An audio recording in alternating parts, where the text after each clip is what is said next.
দেশে আসন কেটে পড়ে বসেছে, তাদের উৎখাতেও মূল ভূমিকা রেখেছে যুব সমাজ, ছাত্র সমাজ, তরুণরা। আজকে এই অভ্যুত্থান উত্তাল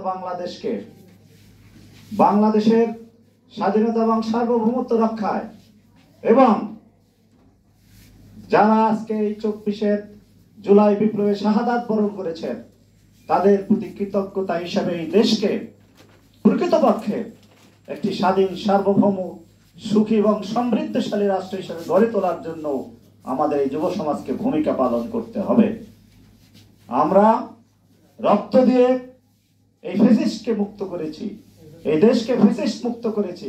আজকে আমাদের ঘাম, শ্রম, মেধা দিয়ে এই বাংলাদেশকে গড়ে তুলতে হবে। এই জন্য আমি আমার কথা দীর্ঘায়িত না করে বলতে চাই, আজকে সারা দেশে আমাদের এই রাষ্ট্রের সংস্কারের যে কার্যক্রম চলছে, অন্তর্বর্তীকালীন সরকার বিভিন্ন ক্ষেত্রে সংস্কারের যে উদ্যোগ নিয়েছে, সেই উদ্যোগের সাথে এদেশের ছাত্র সমাজ, এদেশের রাজনীতিবৃন্দ, সাধারণ জনতাও শরিক রয়েছে। আমরা একটা কথা বলতে চাই, এদেশের সংবিধান থেকে আল্লাহর উপর পূর্ণ আস্থা এবং বিশ্বাস উঠিয়ে দেওয়া হয়েছিল। আজকে যে নতুন সংবিধান লেখা হচ্ছে অথবা সংশোধন করা হচ্ছে, সেখানে সেই আল্লাহর উপর পূর্ণ আস্থা এবং বিশ্বাস অবশ্যই পুনঃস্থাপন করতে হবে।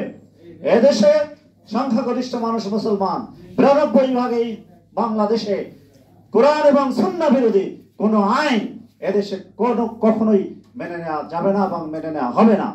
এই সমস্ত দিক খেয়াল রেখে আজকে যাদের উপরে আমরা দায়িত্ব দিয়েছি, এদেশের ছাত্র সমাজ, এদেশের জনগণ দায়িত্ব দিয়েছে, এই দেশের সংখ্যাগরিষ্ঠ মানুষের চেতনা এবং বিশ্বাসের প্রতি অবশ্যই তাদের খেয়াল রাখার প্রতি আমি অনুরোধ করছি।